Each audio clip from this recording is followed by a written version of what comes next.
welcome into the Columbus Civic Center here in Columbus, Georgia, as the Massachusetts Pirates walk in with a 4-game winning streak, the longest in franchise history, to take on the Columbus Lions. And what many in this arena may think is, well, do or die, as we are on the road to the playoffs here in the NAL. Hello, everybody. Jared Dell alongside me, my broadcast partner, and Chris Hummel. Chris, we'll start with the Massachusetts Pirates, 4-game winning streak. They have been able to put together wins twice against New York, against Columbus, and against Orlando. And for Massachusetts, I mean, to be quite honest, when I look at their roster, when I look at what they've done, there's one guy that stands out, a bona fide stud in my opinion, and that is Sean Brackett. Sean Brackett has been their stud this whole season. He has been very efficient throwing the ball for this Massachusetts Pirates offense, and he's been the motor that's kept this team going, it seems like, for this whole season. And he's got a test coming up now with Columbus. It's the third time around now. They've seen each other a lot. It's going to be interesting to see, but Sean Brackett has really led this Massachusetts team, and with a first-year head coach, to be in a great position at 5-4 at the home stretch of this season. Every game matters, and right now this game matters for both teams a lot in two very, very different ways. For Massachusetts, the big thing for them is that they started 1-4. It wasn't a great start by any means for a team that had playoff aspirations, that want to get to the championship, and then they go on this winning streak. Sean Brackett's been the man. And you look at the stats. Stats can be deceiving when you look at them. Oh, yeah. You look at the total offense, it says 6. It says last. But when you look at Massachusetts and what Sean Brackett does, he leads the league in passing completion, 62%, and passing efficiency. When you do that in arena football, you're almost unstoppable. Yeah, when your offense is producing numbers that efficient, you can score on just about anybody you really want. And it seems like so far Massachusetts, they're not the most stylish, they're not the most flashy team in the NAL, but my goodness, they're going to get the job done. And so if they come out and they put out a great show on offense and they're efficient, this Columbus defense has had some holes, it seems like, so far this season. If Sean Brackett is on his game, he could really have a chance to exploit this defense and come out of here with a win. Columbus has their hands full, they really do, but Massachusetts will see what they can do with this Columbus defense. But Coach Gibson, it seems like he's feeling really good at the position they're in for the record that they stand at. And you look at the weapons that Sean Brackett has out of Ole Miss. Dexter McCluster, he's here, and he can tear it up when he wants to. Marty Gilliard, by the way, leads the NAL in touchdowns, 21. So, I mean, how many more is that than the second place? 4 or 5 more touchdowns? Something like that, right? And for Massachusetts, they got a lot of weapons. Let's switch to Columbus, who has a big weapon and a big arm in Luke Collins. Luke Collins leads the league in passing yards, 2,137. He leads the league in touchdown passes, 48. And he leads the league in one more stat that he probably isn't happy that he leads in. That's being interceptions with 14. But here's the thing. He's tossing the ball. He's doing what he has to do to keep this team in it. And we were talking to Coach Jason Gibson before the game, and he said, well, that's all good and all, right? Yep. But if you're passing a lot, that means one thing. You're trying to come back from behind. And so, you don't necessarily want to be the team that leads the league in yardage when it comes to passing. You want to be like Massachusetts. You want to have a high completion percentage. By the way, Columbus, dead last in completion percentage. And you want to make sure that you don't get in third downs a lot. He said if you have 9 third downs, right, you're doing it wrong because you shouldn't be in third down positions to begin with. You got to be able to move the ball consistently down the field, and that's what Columbus has struggled to do, at least early in the halves of games. And it seems like, from what Coach Gibson was saying, the yardage doesn't matter. He wants to be efficient, and he knows that Luke Collins has the ability to be efficient. It's just going to be a matter of how this offense comes out and tries to exploit this Massachusetts team.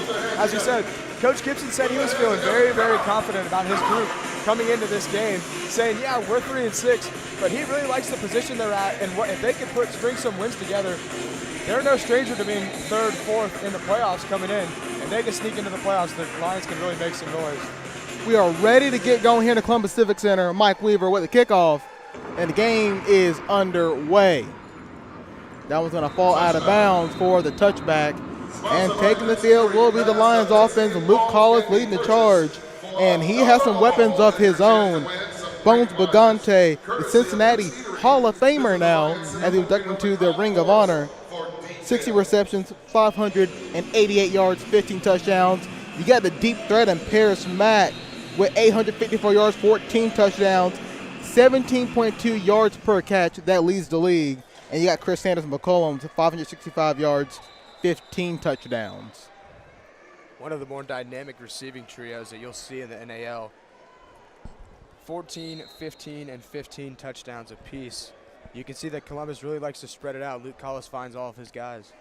Bones coming in motion. Collis, quick throw over to Bones, and that one's going to be intercepted, and it'll be taken down near the 5-yard line. And that is definitely not how you want to open up the game. Coach Gibson talked about turnovers. He talked about interceptions. He talked about pick sixes.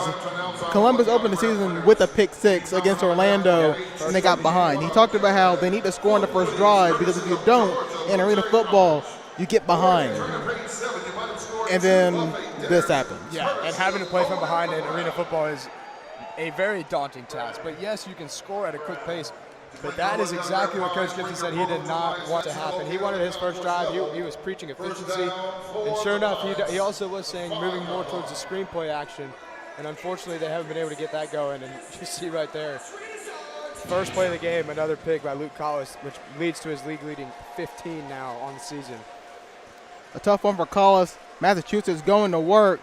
Quick throw over to the right. Looks like it was going to McCluster, but he's going to drop that one. He'll bring up 2nd and goal. It's tough for Columbus. You get the ball. You want to score first. In the first play, it's just if you want to wrap up the season in a nutshell, it's those kind of plays. And the thing is, Columbus is going to bounce back. Yes. Right? Yes. But now you're going to be that one step behind, it feels like. And then their defense, who's had a little bit of trouble, and Coach Gibson talked about, I'm going to challenge these guys. This is the SEC defense. Yeah. They got to get some stops. So this is a big first test for the defense right here that he's challenged tonight. Brackett drops back, looking for somebody back at the end zone, and that'll be knocked down by Chatel Fatang. It'll be 3rd and goal for the Pirates. Brackett kind of got away with a little risky pass there. Rico Johnson yelled at Fentig, trying to go up and saying, catch the ball. But Fentig doing his job, knocking that ball down. And this is it right here. 3rd down and 5 with your backs against the wall. Coach Gibson wants to see his defense step up with an attitude adjustment. Know that they're out there being the best, one of the best defenses in the league.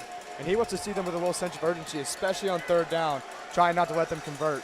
Devin Brown in motion. Brackett drops back, flag on the play. Columbus trying to get to Brackett. He's going to scramble, and he'll be knocked short. Gets about a yard. Looks like it was Marte Maddox on the play for Columbus. We'll see what the flag is. It was thrown by the ref on the far left side. Maybe an offsides.